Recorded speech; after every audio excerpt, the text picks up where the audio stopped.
21st century man from his perspective. Welcome, dear viewer, to another episode of the 21st century man.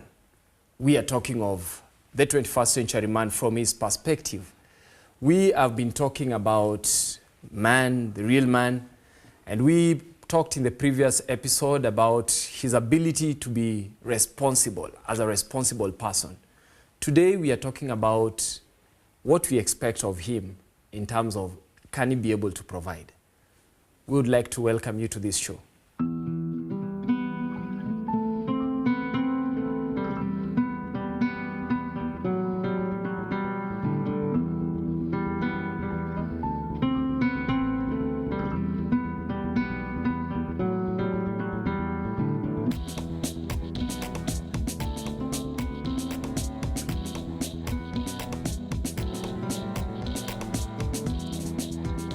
Are you that man?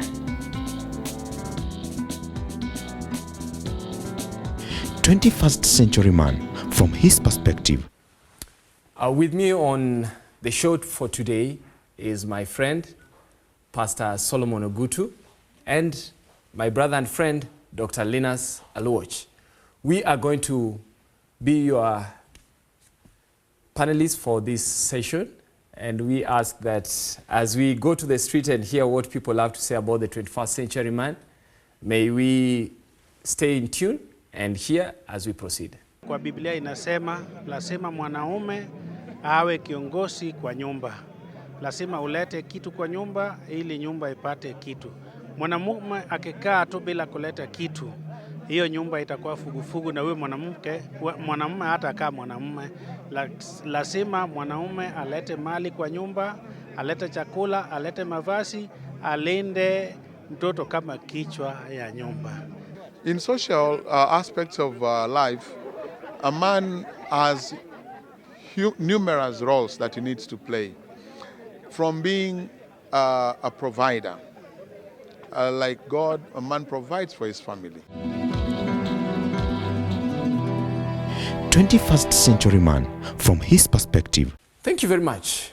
As I always say, from the streets to the table. And when we come back to the table, things are serious. Tell me, we are talking about the 21st century man. And you know, there's a text in scriptures. This one is one of those. You know, you read texts, then there are some that you read and it blows your mind. Now, this one is one of those that blows your mind.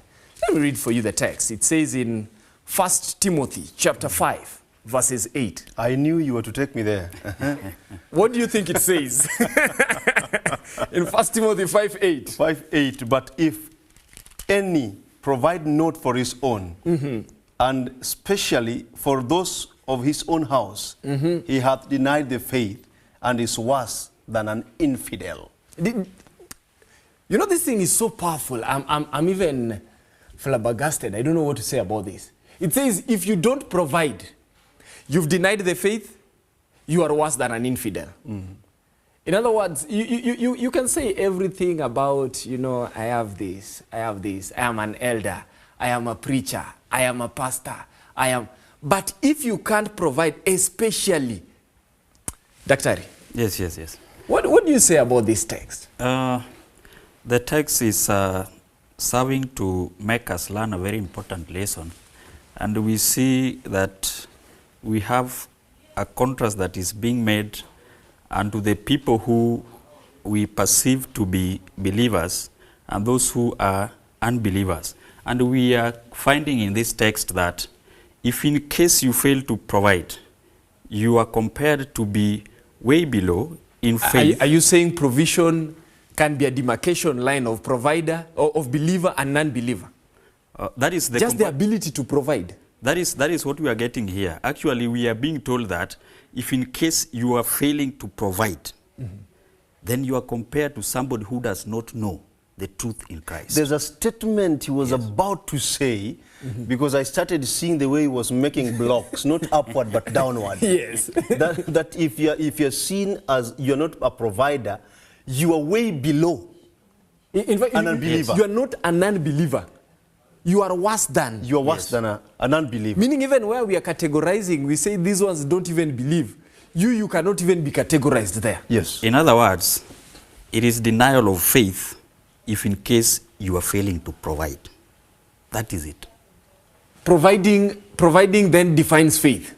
You have to, provision is mandatory for man. Wow. That is what we are getting in this context. My brother, you're almost talking, he's almost talking like Paul. You know when you hear Paul say words like, faith without works is dead. Yes. He's saying faith without provision, the works, is dead.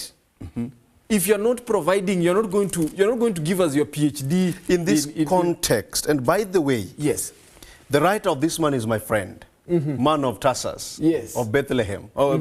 We call it from where Saul came from. Cilicia. From Tarsus. Yes. Now, you look at what Paul is writing, Benjamin from Tarsus. Yes. You look at what he's writing, and this one is his last letter. After that, he's just finishing his work. Writing it to his spiritual son, Timothy. There's something which he wants to put in his mind. You are a young man, you are growing up. Is this not the same person who said, he who does not work should not eat? The same person. And so by right now, he's saying, when you're working, I'm going to see the evidence of your working, even in how you are providing for your family. Exactly. I was joking with a friend, and I was telling a friend that, the 21st century man, a real man cannot grow fat when his family is thin. It can't. These things don't add up. Let me believe you're not abusing anybody on set this afternoon.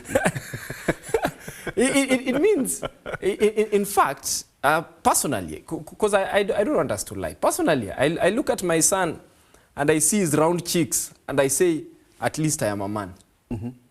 Because if your son cannot be able to look round, and yet you're the one who is looking round. No, it is gene, please. Don't point at me directly. Sometimes it's all about the effort you put. You know, when food is put on the table, this is your effort. But as well, it's an indication that as a man, yes, when you see, for instance, your family thriving well, the case that you are mentioning about your child, it is actually an indication that you are right in your responsibilities as a man. And in this case, we are looking at you as a provider. So that is something that shows that, well, you are on track in terms of what God requires you to play in your family. Yes. And we need to remember one thing. Where is the origin of this issue of man as a provider? We look at the book of Genesis chapter 2 and beginning verse 7. Yeah? And here we are learning that God is creating man out of the dust of the ground. And as we read down, we are seeing that God is putting man in the Garden of Eden. And here is given some provisions of food. Yeah? So when man is placed in the Garden of Eden and God provides maybe for him. Maybe you on the Garden of Eden. Yes. The man is placed in the Garden of Eden. Yes. The Garden of Eden has all the fruits. The Garden of Eden has everything you need to eat. True. But why is he again given instructions? Which instruction? Did you see the instruction that was written there for him? That is the most important thing. And listen to what God says. Yes. And the Lord God took the man and put him in Eden to dress it and to keep it. Yes. True. Meaning, he can't just say that, okay, there is food. You are called to work. But he is supposed to dress it and to keep it. He's supposed to ensure there is perpetuity in the provision. He's supposed to ensure that you found a fruit tree today. Yes. If you don't prune that fruit tree, will you have fruits tomorrow? No, you won't. If you don't weed this thing, will you have fruit tomorrow? No, you won't. So, in that text alone, is put in all this when we are saying a provider, we are talking more like you're a vocational man. You're a man who is working. I'm also looking at it from the context that the greatest provider of all time is God. Yes. Right. Because you realize that there are things which he has put in place. They are in existence. They are there. Your duty is to acknowledge that they are there for you to make them to continue. for the sake, and that is why I like what Paul says. He does not even talk about the immediate family members, but he opens up and talks about even the relatives, the people who are around him. Which means when you're providing, it is not about just being you, yourself, you, your wife, and making your son look good. What about your mother? That is true. Yes. And another thing you see within the same chapter in Genesis, we are also finding limitations. Number one, we need to learn that, okay, God has created man, and this responsibility has been given to man to provide and to till. And so we need to learn, up to this point, the woman is still not present.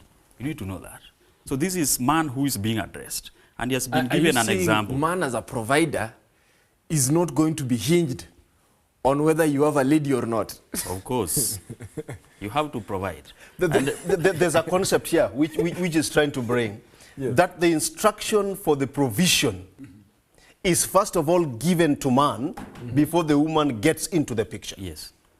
The instruction of providing is not given to him when they are there with the woman. That is what I'm saying. The ability to provide is not going to be measured by virtue of the fact that there is a lady in the picture. The 21st century man will be a provider, lady or no lady. Is that what we are saying? That is true. That's true. Very true. We shall in due course look into 21st century man as a provider in the context of single men also. What role do they have to play as providers? Okay. Yes.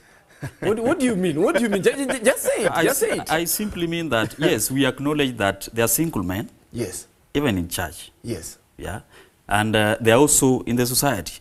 Yes. So when first we look at... Single in which context? Single in the context that they are not married. They're not married. Yes, that is what I mean. Okay. But these people, you need to acknowledge that the man can be single but is living in his home alone. That there are also those who are single but could be still living in their parents' home. But these people still have obligations to provide. If in case you are living with your parents as a man and you are working, you still have to share into the family cause to assist the family. And if in case you are not still working but you have reached the age where you should be working, you should strive to find work to do so that you support your family and even the society around you as well as the church. This one who is staying in his own house, in his own home, providing for who? His stomach? Yeah. His stomach is one of them, yes, that is true. But there are other obligations. There are other obligations because obviously he's living amongst people, he goes to church, the society is around him, he should provide. But don't we also look at it from the aspect of provision is not just here and now. As we say, the 21st century man must be visionary. The fact that you are going to get married in the next 3 or 4 years, you should be able to prepare war chest for... Stop taking us to 2-3 years. Yes. I must talk about now and now. Yes. I mean, I'm alone, staying alone.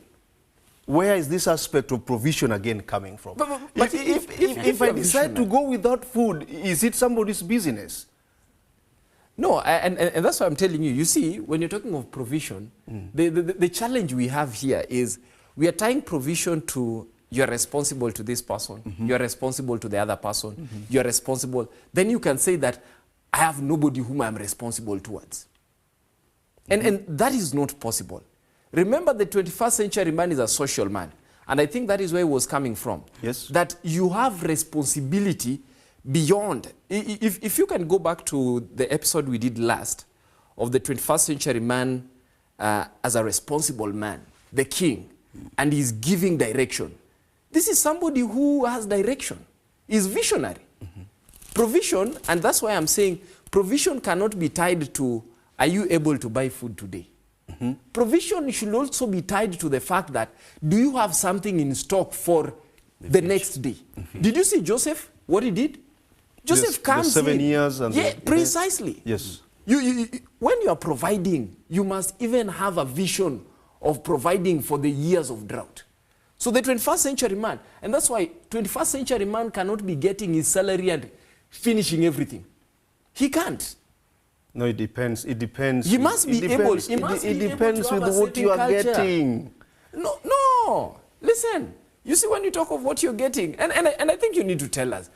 You see, if we start making this relative, if you have very little, can you tithe? You should. Before you go to tithe, there's tax, KRA are waiting for you. Okay. All these people, NHIF, NSF, I don't know. All those taxes there and there. What are you going to save? But the question then will be, how much money is enough for a man? At what point can you say that now this 21st century man has enough money? You see, like right now, look at the young boys. Everyone thinks, like I was asking, at what age should somebody become a billionaire? It's relative. You see, that is why we are saying, even from the father's perspective, we should always begin to train boys to become people who will be responsible in the future. And maybe to answer what you are asking, when or at what age do you think you can become a billionaire? Yes. You see, you cannot force these things. The reality is that there is a channel in which perhaps we have to follow, maybe in education, so that you be able to get into the employment sector. But as you do that, we should just be contented with what we have currently. But what is important so much to the man is that we should always be having positive mentality, that we do not lazy around. So long as you reach the age that you should be somebody who is working, don't just be after chasing your childhood dreams. Yeah, you could perhaps have completed maybe university or something like that, but you are still not employed. Yeah. Sometimes you might even need to go extra mile, not looking at just whatever is in line of what you studied. This is getting interesting. In fact, I just want to hold on to that thought over there. In fact, we'll pick on that. We take a short break. I want us to pick on that because you bring in something here. There's contentment. We are talking of at some age you should start working. I would want to hear you on that. Let's take a short break for the viewer and then we'll get back. 21st century man from his perspective. For God so loved the world. Oh, love that will not let me go. Behold what manner of love. Yes. Come see what manner. I can't tell you. You have to see it for yourselves. That he gave his only begotten Son. I think it's important for us to forgive, even if they do not confess. But for me, as a Christian, I need to confess. That whosoever believes in him, I have believed. God's intention for us is higher, way beyond what we can ever imagine. should not perish. Follow the Lamb whithersoever he goeth. If he says stop lying, stop lying. If he said keep my commandments, we keep them. But have everlasting life. On Christ the solid rock I stand. We've been studying God's word and looking at steps that we ought to follow in order to get to know him more.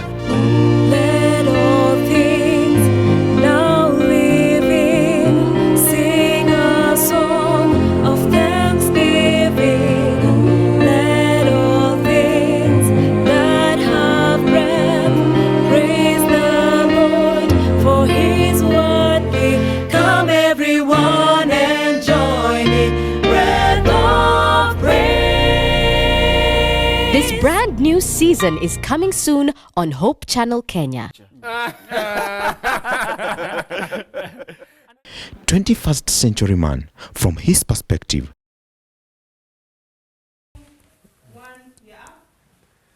Thank you very much and welcome back to your wonderful show, The 21st Century Man from His Perspective.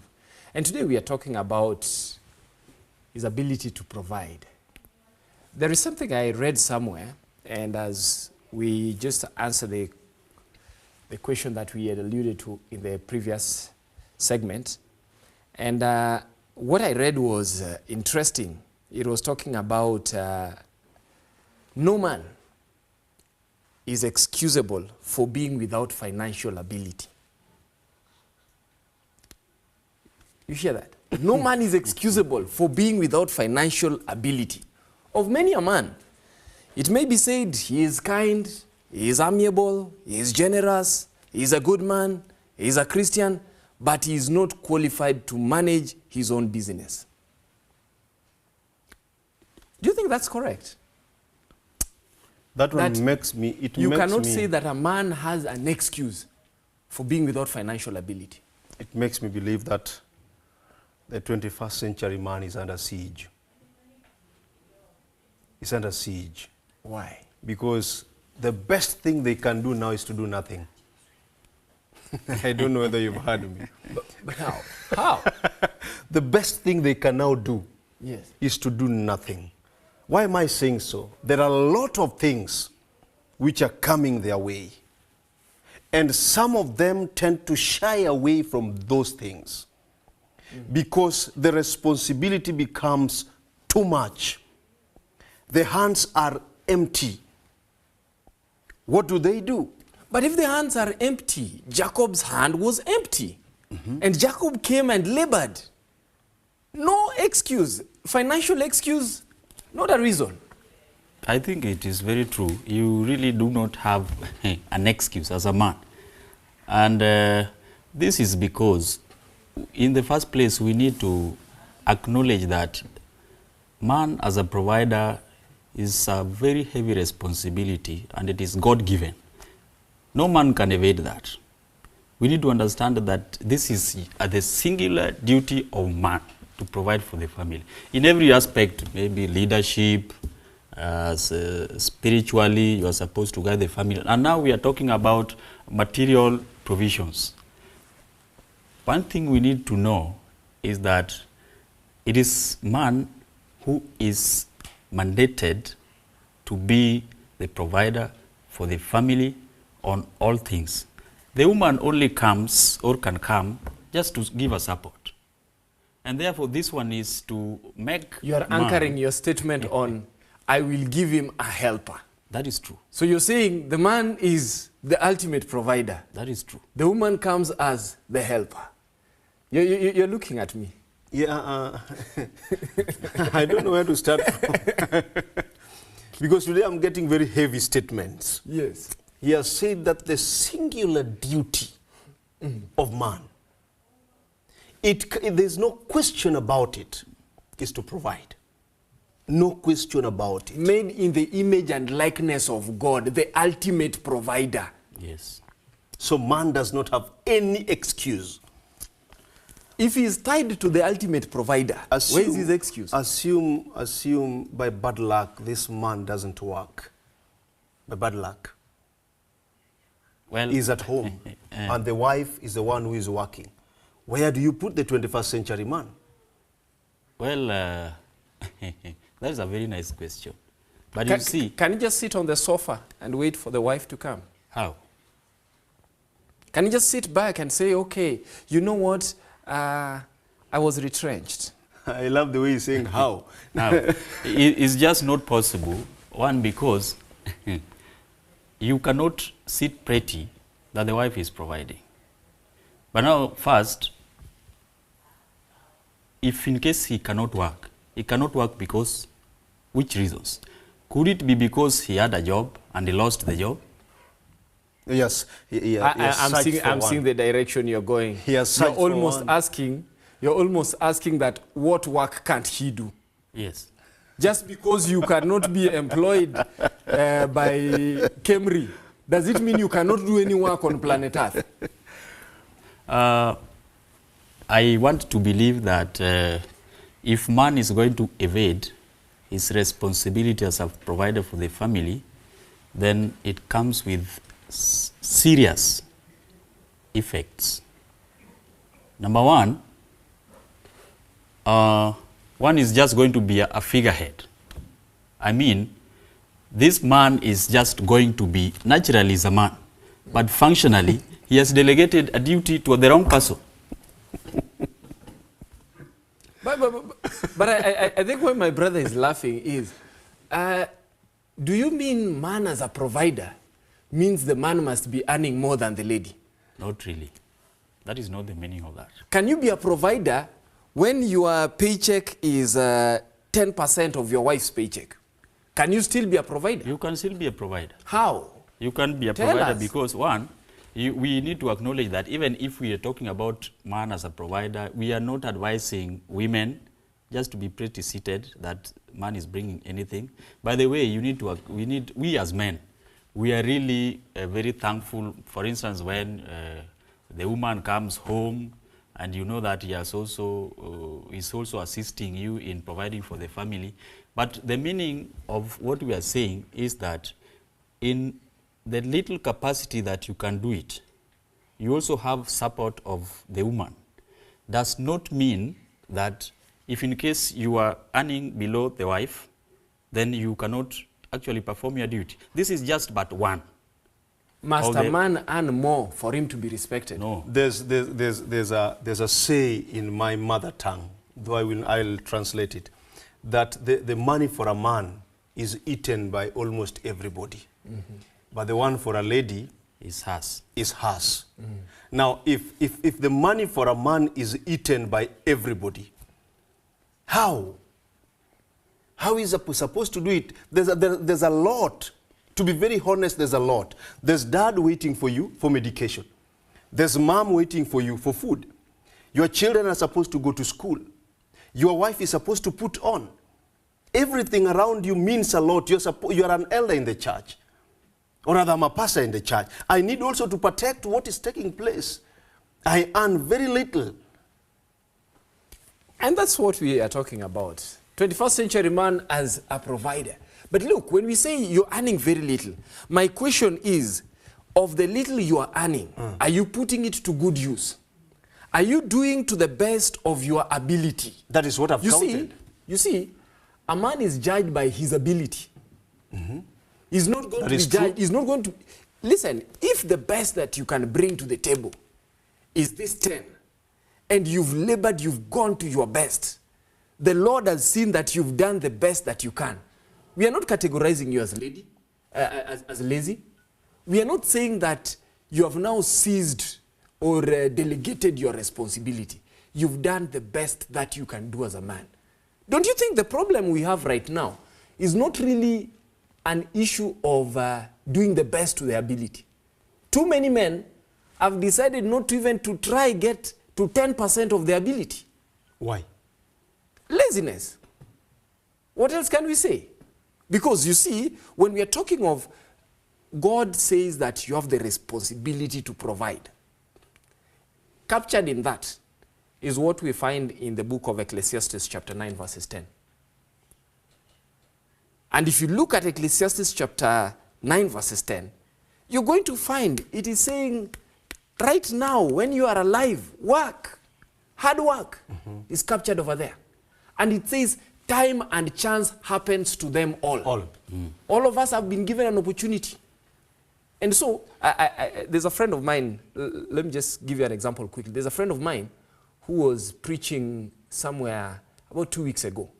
And he was saying that, you see, if you are a beggar for more than 3 years, it is wrong. And I was like shocked. But he said, you see, if you are begging and somebody gives you a mango seed today and you go plant it, then by the end of the year, you will have planted how many mango seeds? I get you, but let's come back. There's a point which you've mentioned, which you also mentioned initially, the idea of being lazy. What is the cause of this laziness? We really need to get to the root cause, because when you say a better percentage of men in the 21st century, we lack, or rather we lag behind because of the idea of laziness. Is it that there's nothing to do? That we cannot do anything? Is it that we've gone to school and people, it is a scrambling and partitioning? Is it so? Is it about getting these people survival for the fittest, or what is it? This idea of laziness, where is it coming from for the 21st century? My brother mentioned something on contentment that I want him to talk about, because that laziness may actually be tied to contentment and visualizing that I can only provide when I start earning a lot. Well, what Pastor is bringing is a very good concept, but we need to understand one thing, We just read from the book of 1 Timothy chapter 8, chapter 5, 8. Yes. Yeah. And we are supposed to acknowledge that when we are talking about maybe not being able to provide because of laziness, is also different from not being somebody who is just willingly seated and doesn't just want to work. Perhaps that could be the meaning of laziness. And there's also another category of man whereby he's just pursuing the dream that he had during his childhood, so that even if there is another opportunity, he's unable to pick, perhaps because of being perceived to be in the wrong profession, for instance. I mean, we are looking for white-collar jobs, for instance. Yes. We go to school. Yes. And as a man or as a young man, you have an obligation to provide for your family, but yet the job is still not there. Does it mean that you cannot go to a place where you can even earn wages? He has reminded me of something before he proceeds. There's a time when I graduated from college and there was no work. And I decided to come up with some kind of garbage collection job down in Nyalenda, Kisumu. Yes. Or Kisumu. and we could do that every Sunday. Collect garbage. You get 50 bob from each and every household. 200 per month. And doesn't mean you're not praying to God to get the other job which you wanted. No. You still continue with that prayer. Today I'm a pastor. Even as you do this. Today I'm a pastor. But I had to go that extent. Why? Because at the end of the day, you look at a point whereby, I don't know whether somebody will pick it wrongly. You know, you cannot just sit that a woman comes in good faith, that the woman brings food every evening, what he was referring to, and you're just seated. It diminishes, even if the food your is brought, power. You should be buying the tomatoes for the food. He said a statement that you'll just be a figurehead. You'll just be there like I don't know whether to call it a statue or not. You are just there. Yes. It denies you what you're supposed to be. It denies you the authority. There are things which when you cannot do, even in the office, they deny you that authority of being a leader. Somebody takes over. And when somebody will take it over, you are reduced to nothing. So when I go out to start collecting garbage, it does not really reduce the manhood in me. True. But it shows the idea that as much as it is not there, but there's something which I've gotten, which I can do what? Use to provide and even get tomatoes in the evening. It means what we are talking of the 21st century man is industrious. Yes. We are not going to judge him on the basis of how much money is in your pocket. If you've put in your energy, and that's what we're looking at. When God was saying provide for your family, he actually meant put in energy. I want you to put effort. And you see, when you put effort, it's God who brings the increase. Yes. In fact, I read somewhere where it was said that unto him whom much is given, much is expected. But I also read somewhere that says that faithfulness in little things is evidence of ability to handle greater responsibility. Yes. By virtue of just being a man, there's a lot that seems to be in our plate. Yes. As in, you sit down and what is expected is too much. And you see, one of the things that I think we may need to talk about is, even as we say, yes, the 21st century man, he's doing whatever he can. In other words, he's supposed to be industrious. We are not going to tie it. And even when I was asking the issue of billionaire, we are not tying it. You may be a billionaire in mind. It's the money that has not arrived in the pocket. And that's why when you see me starting, they always say, give me a man who has got a good idea in his mind. Within a short time, it will be in his hands. And you see, that is what we are talking of the 21st century man. This issue of laziness is simply because we lack ideas in the mind. Assume, I don't know if you can have a rough figure of the men we have around in the entire world. Then assume all of them were responsible, age 18 and above. Where could we be? All of them were responsible. Come to our country, for example, Kenya, 18 years and above, all of them are responsible. Where could we be? Go to the border sector. Go check. There are people who are having their certificates, their degrees. Some of them are having their masters. They cannot get the white-collar job. But they've gone back to the factory setting. Yes. To think about what is next for my family. There's a sector Can here. I have food on the table? Yes. And these other things, while I am also working on the others, yes, can I have food on the table? Yes. I think that's a brilliant thought. Can we just take a short break and then we pick up on that? Thank you. That here we are. We have the 21st century man. And the biggest issue with the 21st century man is, can he be able to do something industrious even as he's waiting? We'll be back shortly. 21st century man from his perspective. Hadithi inasimuliwa ya mtu ambaye aliwatesa Wakristo kwa motisha ya hali ya juu na baadaye akawa Mkristo kikweli. Mungu aliongoza mtu huyu kushiriki na kuandika kile ambacho wokovu unamaanisha hasa. Mfano, jinsi ya kukabiliana na shida, maadili ya Mkristo, kanisa la kweli, msamaha, tumaini kwa ulimwengu, kati ya mafundisho mengine kemkem. Huenda ukawa na maswali kuhusu mada mbalimbali anazoeleza katika Biblia. Tazama msimu huu mpya kabisa wa Jibu kwa Mashaka na ujifunze zaidi kutoka kwa Mtume Paulo, upate ufahamu.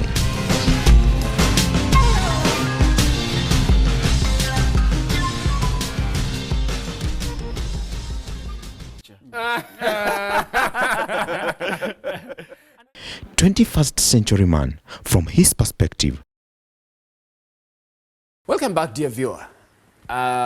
On this wonderful show, we are still discussing about the 21st century man from his perspective. And here are real men discussing real issues. We are alive, isn't it? Yes. We are alive. Yes, yes. Real men. And we were talking, before we went into the break, we were talking of what can he be able to do, the 21st century man. Can he be able to get into something? Can he be industrious? Can he produce something with his hands? What will be the impact of having young men, having men of all age who are all putting effort? Do you think there will be a change? There will be. As we come to him, there will be. For example, let me bring you to Kenya, our motherland. Yes. Then I start dividing you from area to area. You go to the islands up in Kisii. You look at the way those people are tilling their land. Go down to the Rift Valley. You look at the way they are tilling their lands. Go to the Luya land. Look at the way they are doing it and the maize which is coming from that place. But come to the region which is called the Nyanza region and look at the way the land is just lying there. Nothing is being done about it. And that is why I asked you, what if 18 years and above, the ones who now call themselves men with the identification cards, all of us, we take responsibility. You are a five in your home. Wow. Each and every person takes a portion. Wow. Yes, I have a white-collar job. Yes, I'm a pastor. But there's an ancestral land which is lying fallow. What can I do with it? Then as Solomon Ogutu Otieno, I go down there, look at that land and start tilling it. What will come out of it? Man, you're challenging me. What will come out of it? You're challenging me. He goes back to their home because I know where their home is. It is a very fertile land. And does something there. And they decide to do something. Meaning this idea of lying or being lazy will not be found of us. You're challenging me. You're challenging me when you bring the aspect. In fact, I'm almost saying we should say to be male is biological. To be a man is a calling. That is true. And, it's just biological. You'll find yourself born as a male. But for you to be a man, it transcends more than just being male. This is serious responsibility we are talking about. It means we are even supposed to think. It means men look at opportunity. I think too many men are looking for ladies and such. We may need to start looking at opportunities. I like the direction that he has taken, and maybe to say Yes. First, that positive mindset is very key for man to succeed in his responsibility as a provider. Yes. That is very critical. And I say so because first we need to acknowledge that even if man is obligated to do this, he is doing it under the grand leadership of God. And so when we are in any capacity that a man is supposed to be providing for his family, we first need to acknowledge where are we? You should be able to plan within your ability. You know, sometimes aspirations also make men fail in terms of providing for families. Yeah, you want to be somewhere that you cannot reach at the time that you are in. Yeah. So first we need to put our priorities right as men. We should not just be obsessed by being in a very high position, whereas we are supposed to be somewhere as we grow bit by bit. I say this because most men have failed in their role to provide for their families because priorities are not set right. Yeah, we are eyeing for bigger things that we cannot meet before in reference to the position that we are in. So we need to actually acknowledge as men that we are growing bit and bit. And this is very serious to the people who are still youthful. Yeah? You need just to move bit by bit, so that you don't eye. And that is why I kept on pointing on your statement of contentment. Yes. You see, when you are contented, it doesn't mean you are not ambitious. That is true.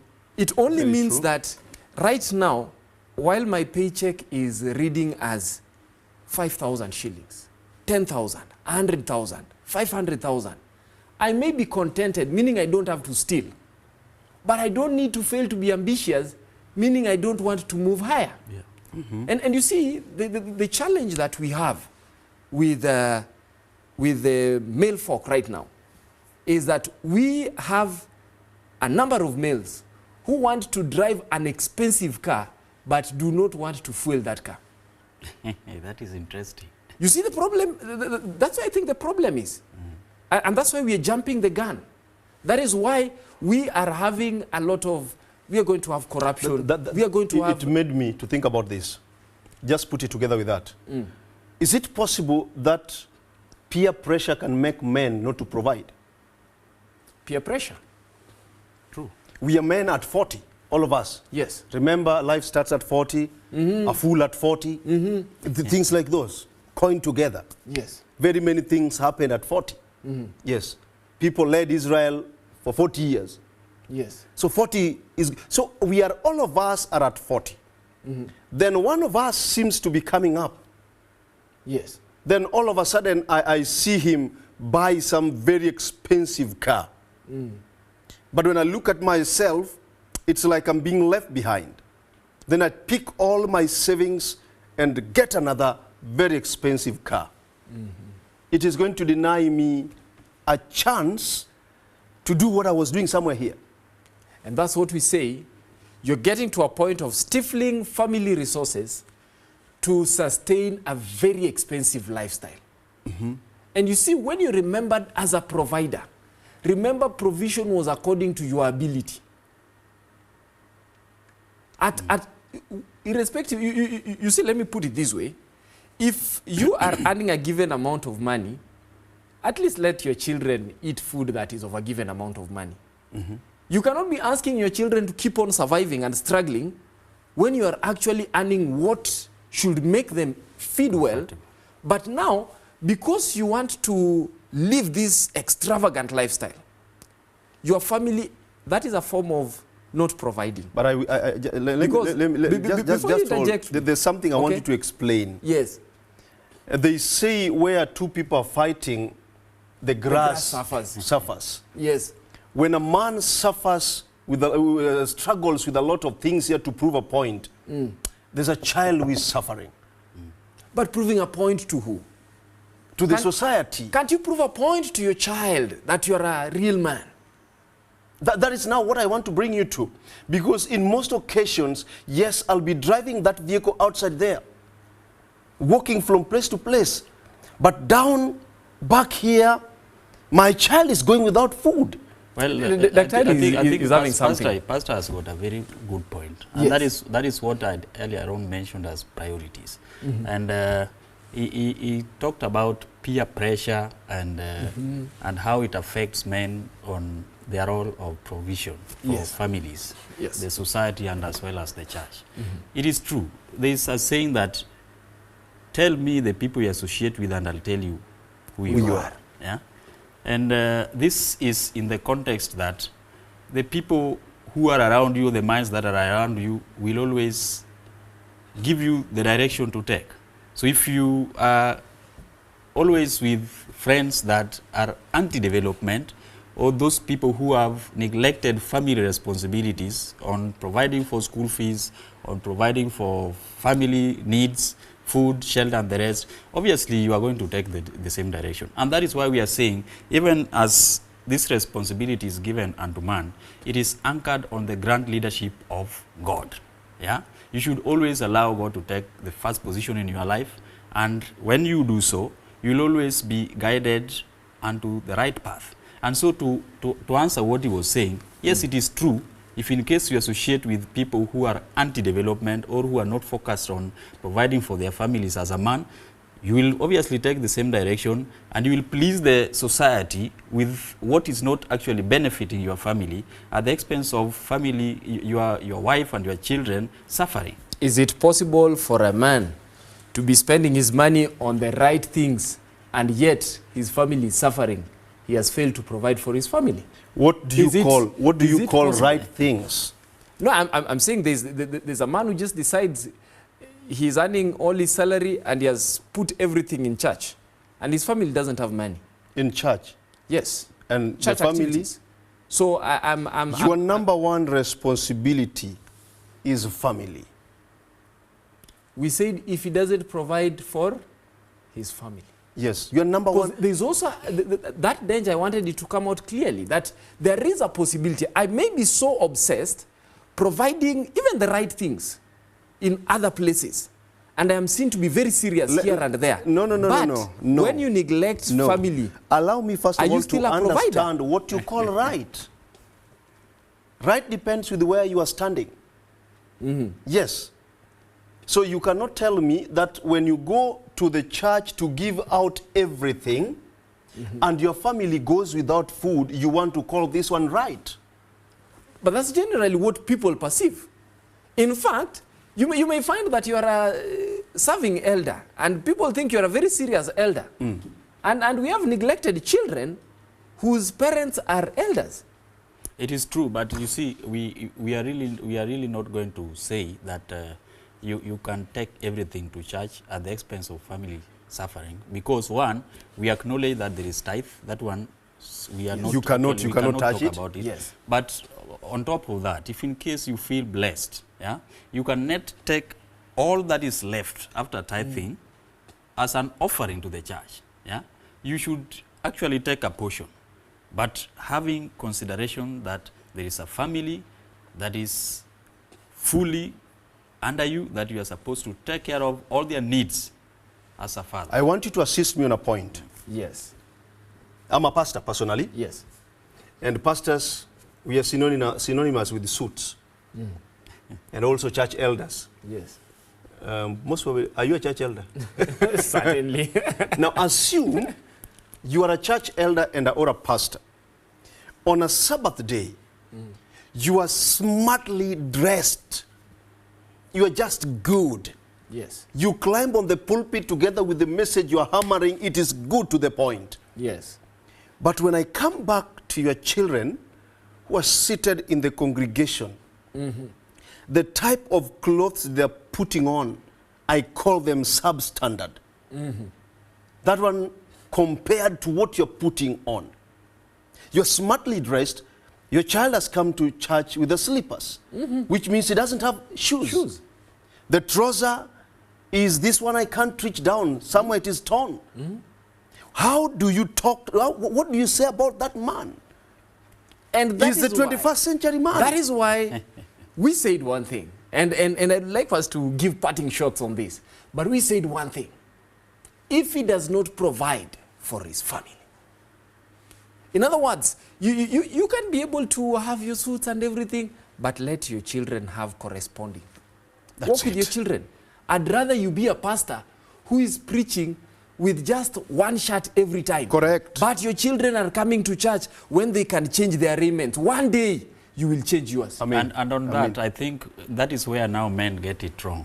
And perhaps we could use this as a turnaround point. You know what Pastor Punch said? on that and give us your parting shot as well. What Pastor had said makes a lot of sense. And on this, women are better than us. Women are always concerned first about their children in terms of how the outlook that they will give in the public.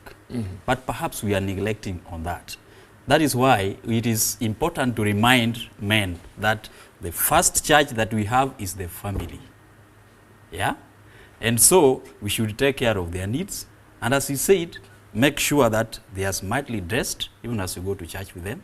That look should just be good. Not that you are very nicely presentable before the people, but your children are wearing things that perhaps even displeases you as a pastor.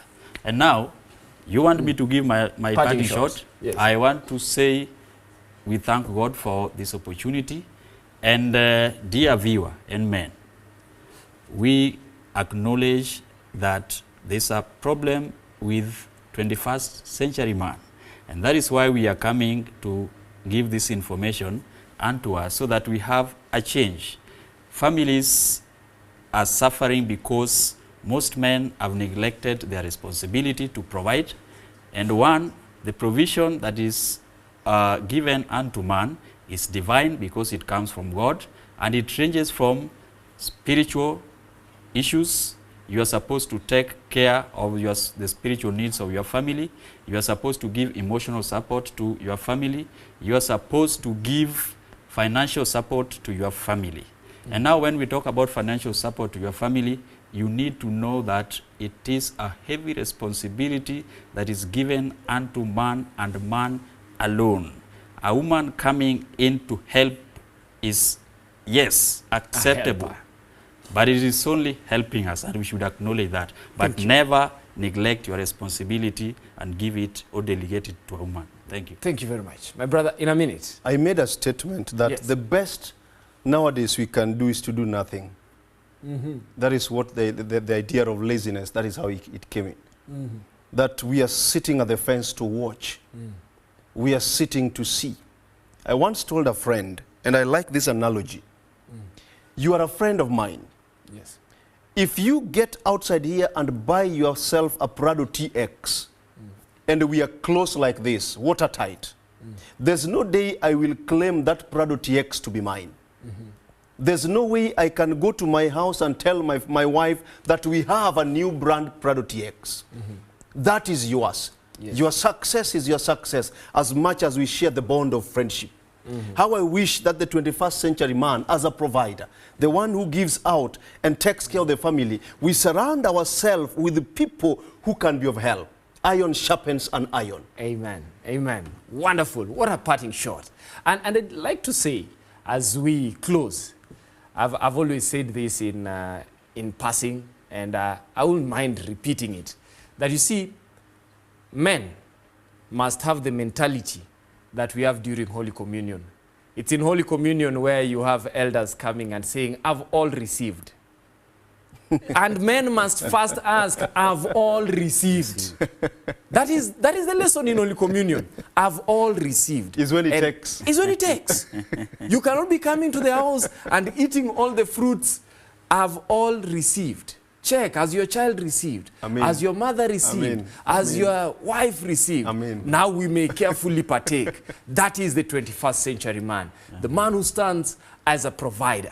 The man who stands and understands that since God is the ultimate provider, he has put that responsibility in the man. And provision here is not going to be tied to financial ability. It's tied to your ability, what you're willing to do. And I think, viewer, we can say so much, but let me tell you something.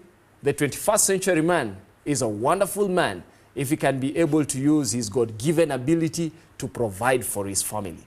And I would just like to invite you, let's continue joining as we continue with this wonderful show on the 21st century man. And after this, we will be talking also about the emotional side of this 21st century man. I don't want you just to be providing when you don't have anything concerned about me. And that is one thing that we will be talking about in our next episode. We look forward to having you in our next episode. And thank you very much for joining us. I've been with you, your host, Chief. Thank you and welcome once again.